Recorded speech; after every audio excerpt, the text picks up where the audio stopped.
So, Frankie, she had a bit of a wild party for her birthday at the weekend. It was not wild. Yeah, well, I beg to differ. But we can't promise wildness here, but we would like to say happy birthday to Frankie.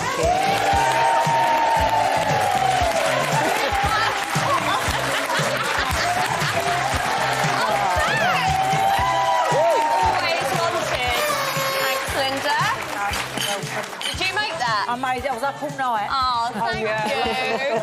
Look, Janet's really impressed because it's a really big birthday. 43. 43. 43. 34. I feel like I'm 43. Thanks, guys. We're saying it's a wild party. Yeah. Because we saw stuff on your Instagram. It looked great fun. But then I know you go to bed about 8:30 normally. I know, so yeah. how did it, how did it go for you? Did you stay up a little bit longer? You know what? I actually stayed up till 4 a.m. I know. Who do I think I am? But it was at my own house. So Wayne, bless him, organised it for me as a secret, a surprise. And I can't talk anymore, 34. And he said to me, I've done it at home because then if you want to go to bed and everyone else still wants to carry on, you can go to bed. And then he started it at 4:30 in the afternoon in the hope that it would end early. And I was in my pyjamas while everyone was still there, and I was, like, bouncing around with, like, no shoes on. But you had on it? I did have a fishbowl, yeah. Yeah, but you had friends there that you said you ended up dancing. Yeah, so a couple of my best friends I haven't seen for a while, and they came over, and back in the day I used to be a bit of like a emo little rocker, and we just spent the whole time bouncing around like we were in mosh pits for the rest of the night. And all my friends from where I live now, like mum friends, were looking at me like, who the hell is that? Yeah. But Janet, so it does. I think those things of getting together with really old friends like that, it does kind of take you back to your wilder days, doesn't it? My wild days never stopped. Oh. I remember my 50th. My friend's dad said, I'll make you some rum. I went, will you do it in a plastic dustbin? So we had drinks out of a plastic dustbin, and I could not remember a lot of the party, but I know that Johnny Rotten came and people were queuing up to have him insult them. So it was a huge success. No, I've never stopped being wild. If it was a really good party, I've slightly got pumped. I wasn't invited to hers. Yeah, but sorry, Janet. Are you wild one, Linda? I was always wild. I was always the last one to leave. I used to go clubbing. Me and Pauline would go clubbing. We used to go to Stringfellows. We used to go everywhere and come home at like 3 o'clock in the morning and whatever. And there was this club called Fabric down Clerkenwell that we used to go to as well. It lived right near you, didn't you? So I remember screaming outside your window, Janet, come out and have a drink with us.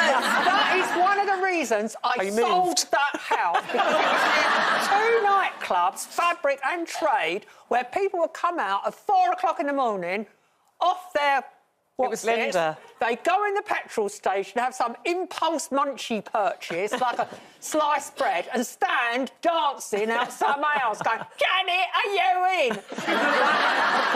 No, She never come out. She's always been a miserable cat. Now, singer Shakira and footballer Gerard Piqué ended their relationship last year following cheating allegations. But the couple are now in the headlines for what's been dubbed petty breakup behaviour. Shakira's new song features lyrics many believe to be about her ex, including "You swapped a Ferrari for a Twingo." And following the song's release, Piqué turned up to work in a Twingo. There are also pictures of a witch doll on Shakira's balcony, which allegedly faces her former mother-in-law's house. It's all getting very, very messy. And, it's easy for us to have a giggle. There's clearly a lot of hurt there, but once you start it, it's almost like you can't stop the pettiness. All I have to firstly say is, Shakira, what are you doing? Her hips don't lie. Just stop it. Look, I can relate to this. There has been one occasion, first and last, in the past, where I had someone that cheated on me, and, in the heat of a moment, something snaps and you want to get some sort of revenge. But then I realise, once you get that revenge, it doesn't change anything. The person's still with that person and you're still miserable, or probably even more miserable because you broke a nail or something doing whatever you were doing. If that was me, I'd be really quite upset about that. Yeah. But, I kind of just realised that it's not worth getting yourself into any sort of trouble or doing, hurting yourself by getting that revenge And so I just don't bother with it. Yeah. If you want to go, see ya, boy, bye. Bye. That's it. Bye, boy, bye. It's difficult, though, when there's hurt involved, isn't it? You know, you It can't is, help but I yourself. And like always- you say, reflecting is that, of course, you can look back and think, Yes, I but I shouldn't have, always but- think that the best form of revenge is to be happy, because when you're being vengeful and sending, you know, it's very difficult when you're an artist and you're a songwriter. It's easy to write it in lyrics, so that's how they get their, you know, stress out and desperation. But I always think, for me, by me appearing, even sometimes when you're not happy and you're crying inside, when they see you again, you're like, oh, hi, because their ego can't stand you getting over them. Yeah. So it's kind of like you're feeding their ego more if you keep going on at them. And I've always been one to appear happy. And I've done one vengeful thing in my life that I really regretted the next day, because this ex-boyfriend cheated on me. And I got quite friendly in the end with the girl that he cheated with, and we talked and blah, blah, blah, and it was fine. But she kept saying this thing every time we met, which was, he'll never do it to me.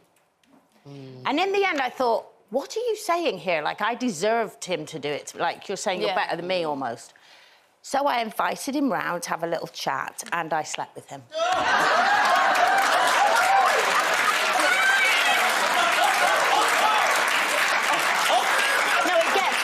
It gets worse. It gets worse. It can't get no worse than that. It gets worse, because the next day I went round and I went, he did. OK, nobody mess with Colleen, yeah? That's the moral of that story. It's terrible. And actually, afterwards, I felt really bad. I thought that was unfair. But I felt like she was taking the mick out of me. Yeah. So I thought, don't tell me he won't do it again, because he will. So I got him to, and he did, and I told her. That is the ultimate, isn't it? Is it? It is a Knocked bit, out both with one stone. It's like, you ain't playing. Okay, no, just don't annoy me with it. You've had you know, you're seeing my ex or whatever, that's fine. I'm cool with that. It came to an end, blah, blah, blah, but don't rub my face in it. And elite star. This is just the best They day. don't look real, do they? They look like And they're Mike, smiling thank as you well. very, very much for bringing them in. They are Why are you not getting stunning. closer, you wuss? Because I did see one of them kick earlier, and I thought, Yeah, maybe you I'll go around this way, shall I? No, I'm only joking. They are beautiful. And how did you acquire them then, Anne? How did it come about? We started with Move you this way alpacas first. about 6 years ago, and on a very small scale. We started off with 15.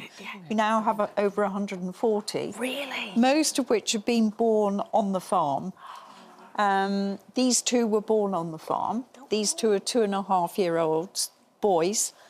They go to shows, so they really are used to showing themselves off. We didn't know how they were going to react this morning, but they're OK so far. But I think one of the leads was Mike and I ran a mental health company for many, many years, over 20 years. And we realised the impact of animals on people, whether or not they have mental health or other struggles in life. And it was interesting when we had the overlap of the mental health company and then getting to know the alpacas and thinking that this could be our future, because they're used very commonly as therapy animals. You can't just run out and buy an alpaca. They take a lot of looking after, don't they? do. So They for anyone do. thinking, oh, I'll go out Yes. today and get an alpaca. Yes, I mean, they they take do. a lot of Yes. looking after, don't they? Yes. They need a lot of space. They need space, yes. You have to have several acres. You can have about 3 to 5 alpacas per acre. So, and you can't keep them as ones. They are very herd animals, as you can see. These are much calmer because they have got each other on set. They seem quite close. Yes, don't they are. Yeah. So they live in the same field together. They were born in the same field. Were they? So these are our E-boys. So we go through the alphabet. So hence Elite and Eduardo. You've won awards and- with them, haven't you? Yes. Their fibre? They're fibre, yes. So they're shorn once a year, and we get the most amazing fibre from them. and then that can be used for clothing. It's hypoallergenic in that there's no lanolin in it, so it doesn't cause any irritation. I thought it was going to kick me. And they last a long time. I mean, like 15, 20 years, some of 25. I think the eldest has ever been 26. That's a lot, isn't it? Absolutely. Okay, we'll stay. Don't stand there. Just like kick. But we've got one of 21, one of 20 and one of 19. He's looking at you. Are retirees, and they're doing really well. And they spit from here, so just watch out. Yes. Spit from the bottom. They spit from the bottom? That's not a spit. No. These two boys so far have never spat, but there's always a first time. But we have taken them to nursing homes, and the impact on the residents was quite amazing. Yeah. And they homed into the sickest people there. So interesting. And they were allowing them to be touched and cuddled. One of them tried to climb in through a window to get to the resident who couldn't get out. Yeah, lovely. Very in tune with their audience. They really were. Well, they are beautiful creatures. Thank you very much indeed, and thank you, Mike, for taking such good care of them. And isn't it just there's just something soothing about it? It's just lovely. They're really, really beautiful animals. Thank you very much. I would usually ask for an applause, but I won't now, just in case.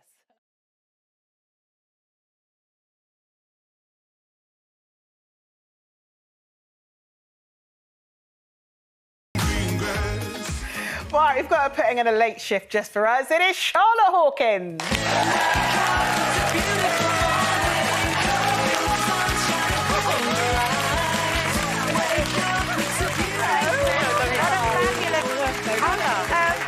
I just say, how many embarrassing clips can you dig up? I have never seen so many all in one go. It is amazing to be here. I'm very excited. First time on Loose Women. It's about time then, isn't it? It is about time. It's nice to do it in the afternoon. I know. Rather than having to get up early. Well, So thank you for having me. Exactly, and it is our pleasure to have you. And what's been a joy is seeing you first thing in the morning. It's lovely to see your gorgeous face. Oh, but what's it been like? Because we obviously have a rolling group of women, so we never work with the same people every single day. You know, it varies. And you've got a similar setup when it comes to female co-hosts on GMB. So what's that been like? Yeah, well, it's great. It was described as sort of the Good Morning Britain supergroup. So we have this sort of, you know, a selection of men that we have coming to join us. Now, I really love it, actually, because you get so many different opinions, views, you know, people come at it from lots of different angles. And because we deal with so many subjects on a day-to-day basis, I think it's great to have those different outlooks. Everybody brings something different, and people watching at home, it means that no two shows are the same. You're always going to tune in and see something different, something engaging, hopefully something that catches your attention. I can't answer that. No, Can you imagine? but she will have. It's like asking a parent, have you got a favourite child? I love doing that to parents. I love throwing them off. Which one's your favourite? They go, so we're used to seeing you looking so perfect, always. So have you got a wild side? Have I got a wild side? A wild side, when you let it We just let it all go. Well, when I get back home, so if you see me now with the hair and makeup and everything's done, and luckily we have a great team that sort everything out in the morning. But it's tracksuit on when I get back. I do not look like this when I'm, you know, usually doing the school run and all the rest of it. Yeah, but you don't look like a slob, do you? No. Oh, no. I mean, I do quite a good impression of a slob. No. No, I was thinking... Nice tracksuit even, haven't you? I do have a nice tracksuit, but I do, because I like getting out in the garden and getting my hands dirty and stuff like that. And sometimes I think if people could see me now lugging patio stones around or digging some sort of, you know... I need to see it to believe But I was thinking more it. behaviour. Behaviour-wise, Are you wild? I have got a very fun group of friends. Are they school friends? friends? I've got a great fun group of school friends, but my university friends who mean the absolute world to me, and we're all very close, and we do loads of things together, you know, whether it's going on skiing trips and weekends away and all sorts of things. Luckily, what goes on behind closed doors stays that way, like, usually involving cocktails or, I don't know, shots or whatever.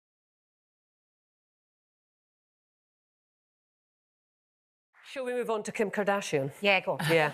Yes, please. OK. She has added a very special necklace to her jewellery collection. She's just bought the Atala cross, which once belonged to Princess Diana, apparently. She paid £163,000 and £800. I can't do big, long numbers. I can't. I get confused. I really do apologise for that. I'm so glad you said that. It was just me. Can you not do it when there's a cover either? 800. I had the mild fears. I saw it come 163,800. Yeah. There you go. So she's a bit of a celebrity collector, apparently. She's also got Elizabeth Taylor's bangles and a hat that belonged to Michael Jackson. I have to say that whole memorabilia thing completely confounds me because I'm just not a collector of things at all. I mean, are you a collector what do you do with it? stuff? What do you do with it? Well, I've actually got a Kit Kat wrapper that Donny Osmond trod on once. I've still got that Kit Kat wrapper. I've also got a teapot that's got feet on it from the set of Birds of a Feather because everyone used to write in and say, where does the teapot come from? It's in my house now. So, yeah, I do collect things, especially the kids. I've got kids' teeth, I've got their umbilical cord things, I've got everything. I've got little boxes I've got one of those. In. I found it at the back of a drawer. I was You've got a little box that you keep it in? No, I must have lost the box. And I was trying to, and I thought, what's this wee thing? And I thought it was actually a dog chew. I was going to give it to the dog. I thought, oh, no, that's one of the kids' umbilical cords. Stuffed it back in But there. at some point, you thought it was a good idea to keep it. I know, I don't know why. Mark is he loves memorabilia. And quite often through my life, and my kids always say, oh, you look so like Helena Bonham Carter, Mum, you look so like Helena Bonham Carter. Anyway, one day Mark came home with this thing. He said, oh, I've got this Helena Bonham Carter memorabilia. Oh, you're just going to love it because you know how often people say you look like her. I was like, oh, what is it? He goes, oh, well, it's the actual makeup head from, have you got the picture? Helena in Planet of the Apes. It does look like you. Do you need that? It does look like you. I say that is uncanny, isn't it? But that's the actual makeup head in the actual wig. Yeah. Go on, put the face on. Go on, put the face on. There you go. No, that. Very good. Well, I can beat all that. Go on then. Oh, God. Because I've got Chris Evans's toothbrush. Do you ever forget it, No, Carol? I actually have. Remember he did that show, Don't Forget Your Toothbrush? Well, when he left, he forgot his toothbrush. So I thought, I'm keeping that. And I've What, is it kept a massive one? No, not that one. No, just his toothbrush. Oh, just his horrible His dirty toothbrush. old toothbrush. I thought that might be worth something one day. Yeah. Do you use it to clean around the edges of the toilet? I might have done when he was around.